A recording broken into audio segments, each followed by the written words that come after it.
Oke, assalamualaikum warahmatullahi wabarakatuh. Kembali lagi bersama saya Edit Bay. Apa kabar kalian semua? Semoga kalian baik-baik saya di mana kalian berada, amin. Dan kali ini gue lagi baru dari kampus nih, baru sholat, baru makan. Sekarang gue mau nyuci si Diamond Blue. Aduh, udah lama gak ngevlog gue. Ini kemarin baru dari touring ke Ranca Upas anjir. Dan itu waktu mau record ternyata nomornya nggak kebaca kan anjir. Dan seperti yang kalian tahu ya, sekarang gue sudah tank standaran, Proliner sudah dicopot, Diamond Blue bacot is no more. Sedih cuy. Ya, dunia permotoran lagi kacau kan, jadi gue ambil aman aja lah.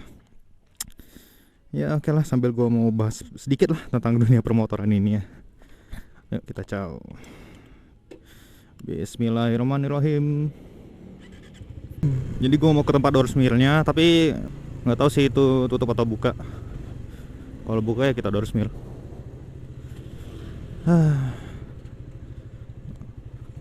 Aduh jalannya ya Allah.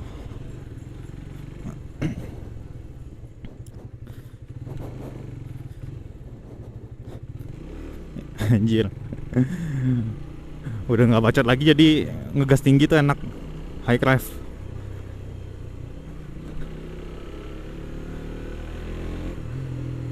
Dan tenaganya juga jadi berkurang sih,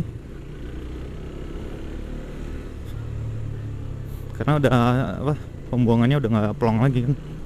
Oh iya, sambil mau ngebahas dunia permotoran yang kacau balau ya.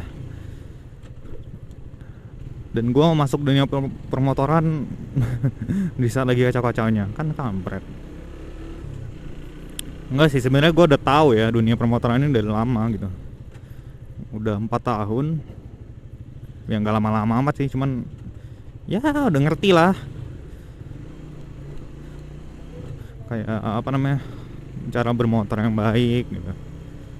Etika berkendara yang baik. Sunmori yang baik, night ride yang baik gitu.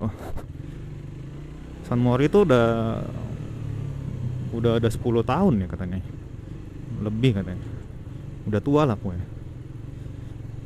Cuman di tahun 2020 kemarin tuh baru tuh sedang menanjak gitu. Puncak-puncak. Ya pokoknya rame-ramenya lah.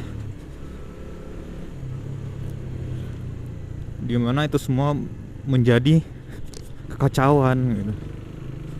Karena saking ramenya ya. Sebenarnya ada beberapa hal yang beberapa poin yang mau gue bahas nih.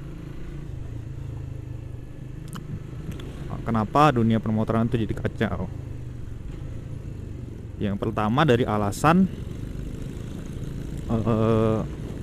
pengendaranya atau ridernya. Seperti yang kita tahu kan, elemen utama dari Sunmori itu kan dari rider kan. Sekarang gue lihat kebanyakan etika ridernya itu sangat-sangat mengerikan gitu. Kayak gimana ya?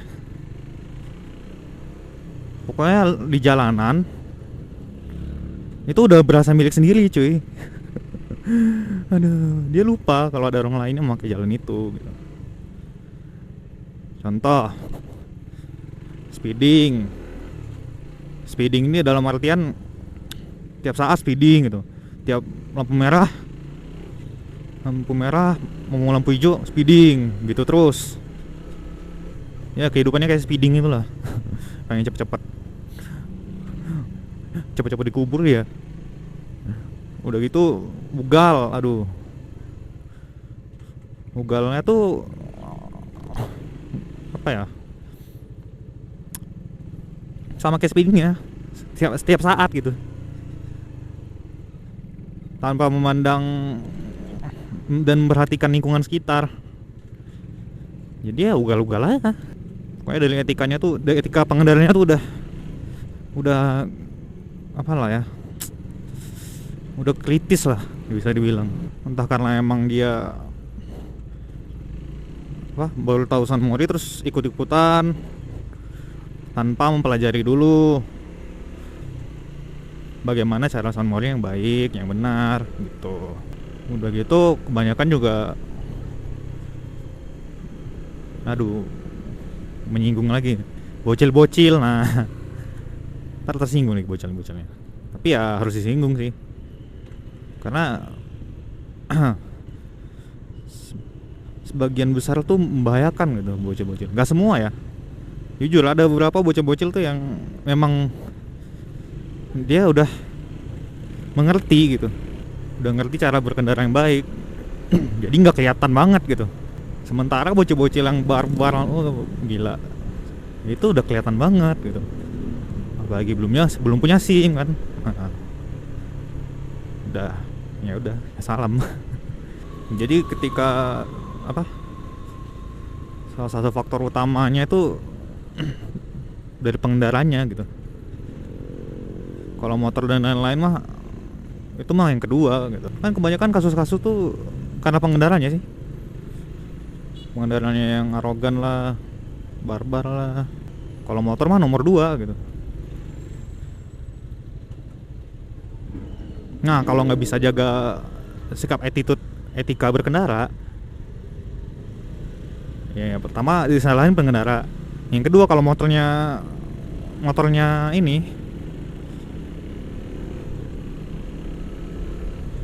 nggak sesuai dengan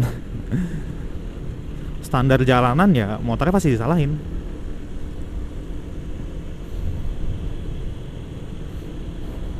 Coba perbaikin dulu etika berkendaranya.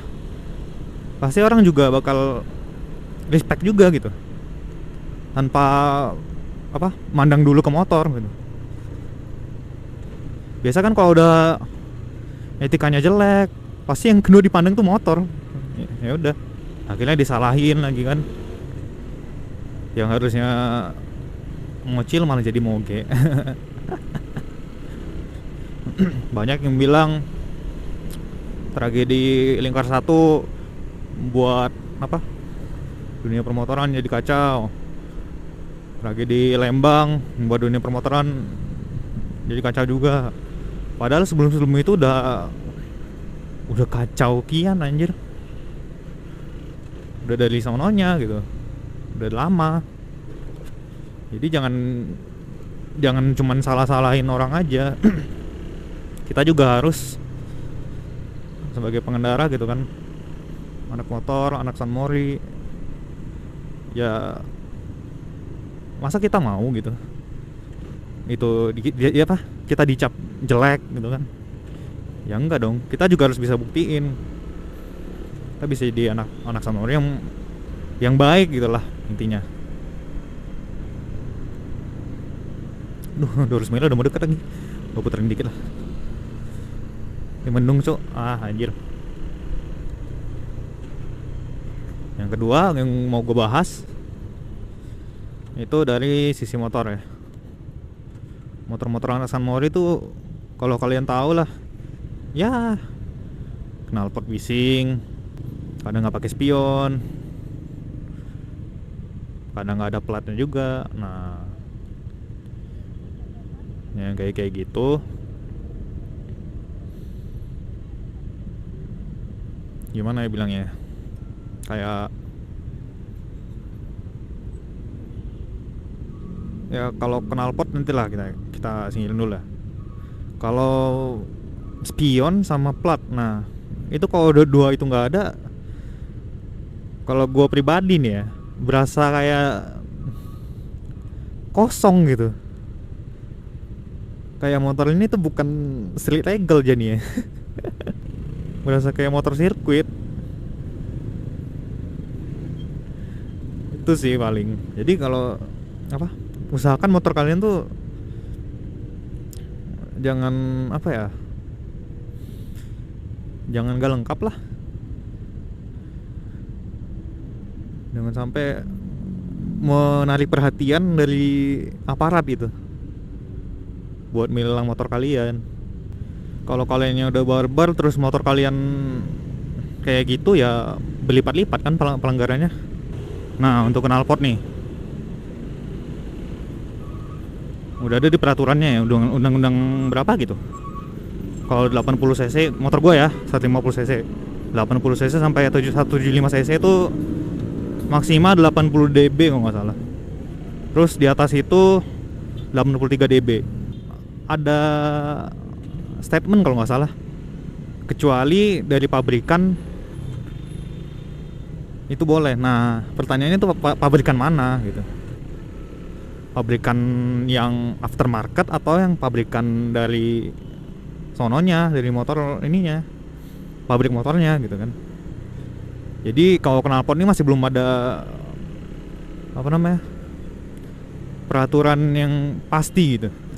Kalau memang knalpot aftermarket itu nggak boleh di jalanan, harusnya pabrikan aftermarket itu nggak menjual ke ini dong, konsumen jalanan dong. Harusnya ke konsumen yang diperuntukkan untuk sirkuit doang kan. Itu dari ini opini gue ya. Jadi kalau misalnya ada salah ya mohon maaf, boleh dikoreksi di komen di bawah ya.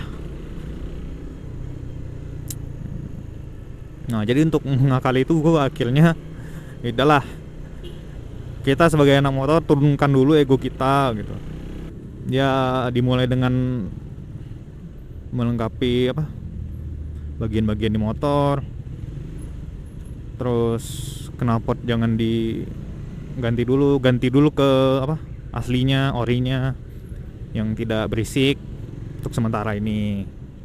Kita nggak tahu apakah dunia permotoran akan sembuh atau tidak. Jangan sampai San Mori dan Naikra itu dia di tindakan kriminal gitu, karena itu udah bahaya kalau misalnya tindakan kriminal.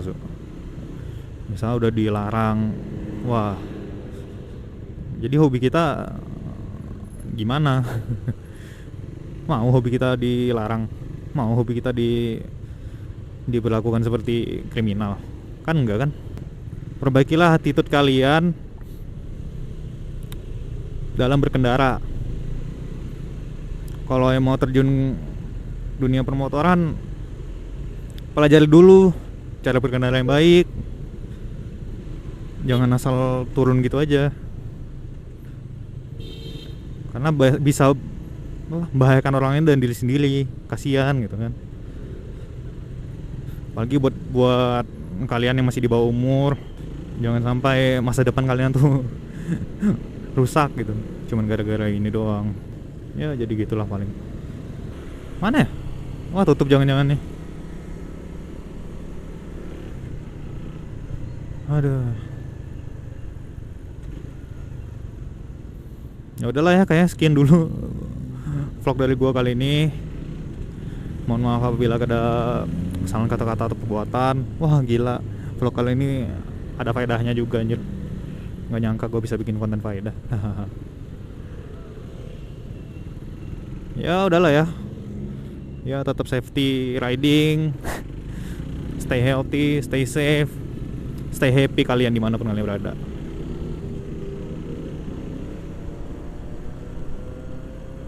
Oke, bye bye.